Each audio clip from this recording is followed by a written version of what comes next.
19e édition des Fêtes de la Saint-Louis, fêtes auxquelles l'ensemble des Sétois sont particulièrement attachés et aiment se retrouver autour du cadre royal, autour de leurs jouteurs, des héros de la Tintaine, et retrouver aussi toute la famille qui a été dispersée dans le pays et dans le monde entier. Et c'est le moment où toute la diaspora sétoise se retrouve et revient à la source, un peu comme les saumons se renforcer et reprendre un peu d'énergie, de vitalité pour l'année qui va enchaîner. Alors cette année, on a souhaité mettre en avant un invité d'honneur, comme nous faisons chaque année, mais un invité d'honneur un peu particulier, qui cette année prenait encore davantage de résonance étant donné le contexte difficile que subit la pêche.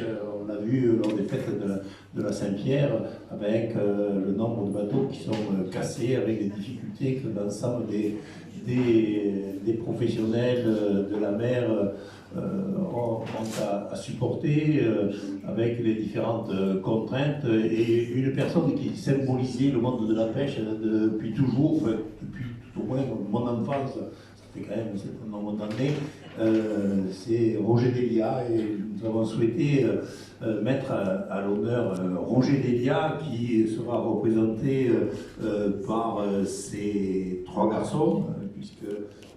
Hein, oui, non, oui, c'est ça. Enfin, il y a Elie, il y a Serge, mon confrère, qui va arriver, mais il n'a jamais été en avance, Serge.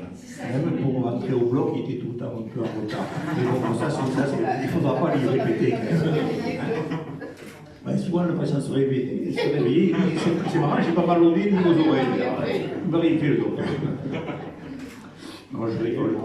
Et donc, c'est un hommage à Roger, bien évidemment, qui, à travers ses premières armes sur la Catalane, puis ensuite sur le Chalutier, puis ensuite en tant que président de l'Amicale des pêcheurs Sept-Molles, qui a été à l'origine avec nous de la création des fêtes de la Saint-Pierre, et qui a donné tout ce rayonnement à cette grande manifestation que nous avons souhaité mettre à l'honneur, et je suis persuadé que ça fera du bien et chaud au cœur de l'ensemble du monde de la pêche. Une autre grande personnalité que nous avons souhaité mettre à l'honneur, c'est Lévi Navarro. Lévi Navarro, voilà. Quoi. Et qui est connu bien évidemment dans le monde de... Ah Serge, voilà, je disais qu'en principe tu étais tout le temps à l'heure. Oui,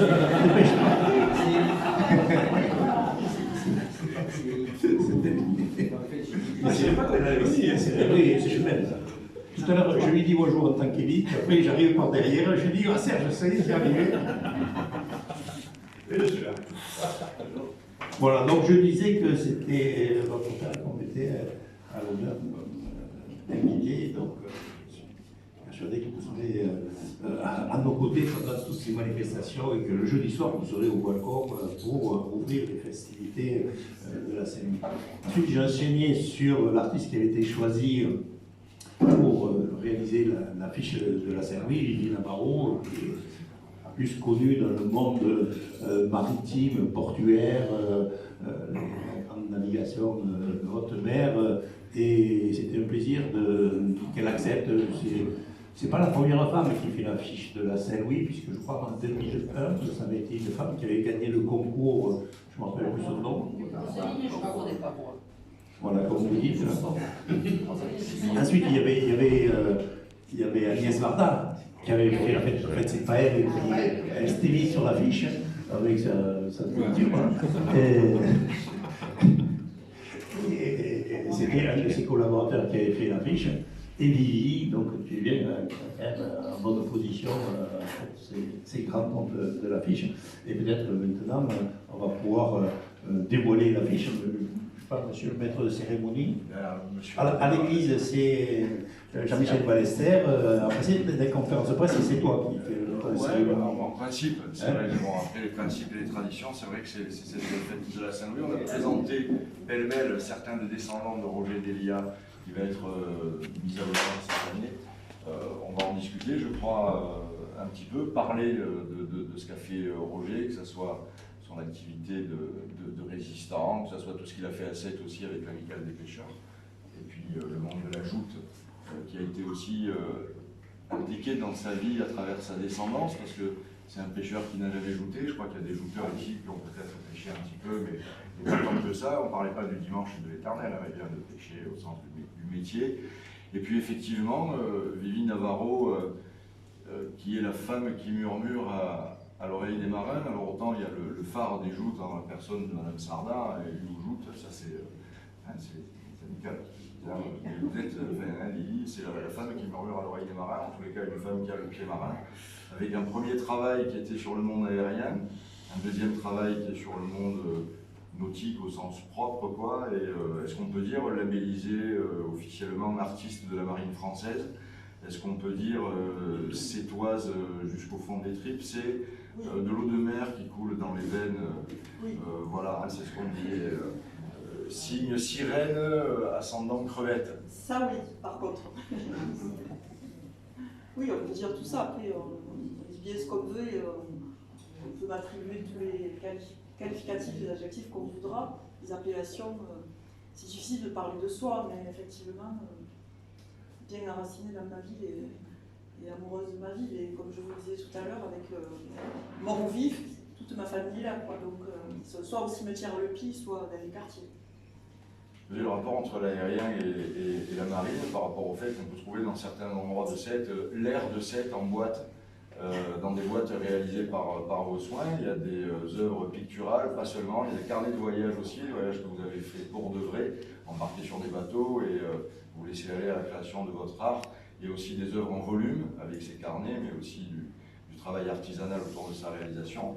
On va en discuter un petit peu au niveau technique, justement, comment vous êtes parti d'une carte marine séculaire pour arriver à un pavois et à ce qui définit les joutes à Sète. En fait, oui, c'est vrai que je travaille beaucoup sur des supports qui ont vécu, que ce soit des voiles qui ont navigué, parce que j'ai fait un stock de voiles aussi, comment vont faire mes amis marins, ou alors des cartes marines effectivement du CHOM, service hydrographique et océanographique de la marine, et j'ai un stock de vieilles cartes magnifiques du 19e siècle, ça veut dire que c'est un support noble. Ce ne sont pas les cartes du CHOM, les nouvelles cartes papier glacé, il y a des pêcheurs à l'Assemblée, les nouvelles cartes du CHOM pour dessiner, c'est compliqué. Donc les vieilles cartes, elles sont super. Là, pour celle-ci, que j'avais un double exemplaire, effectivement, j'ai recadré et j'ai scanné vraiment la région de Sète et ses alentours pour pouvoir investir juste cet endroit-là et faire mon visuel. Et travailler dessus. Donc c'est une mise en danger technique parce que les annotations, parce que la carte en elle-même, elle est déjà dessinée, etc.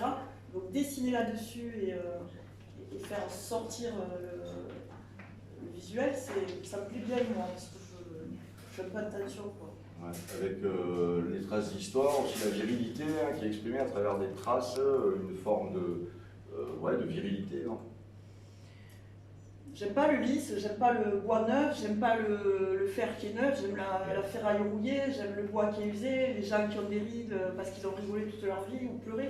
Ce qui est lisse, ça m'intéresse pas, autant faire un aplat de couleur, quoi. J'aime bien quand il y a des stigmates et des traces de vie, que ce soit sur la matière vivante, l'humain, ou toute autre matière. Donc c'est là où c'est intéressant, et c'est là où moi je voulais montrer justement aussi que les joutes, eh ben, c'est pas un folklore à touristes pour moi les joutes. C'est vraiment un sport hyper dangereux, et je voulais montrer ce point d'impact de l'épure contre le pavois, avec ce trident, cette épure qui va déchiqueter le bois et qui va faire qu'on a, on a quelque chose qui interpelle quand même. Il faut tenir là-haut sur la tentaine, il faut y aller. Moi j'ai dessiné le pavois dans mon atelier, je l'avais à côté de moi. Pour le déplacer, pour avoir la... Il est lourd le type, quoi, c'est pas évident. Donc je suis en admiration de les juteurs. Ça donne presque envie de la dévoiler maintenant, la fiche.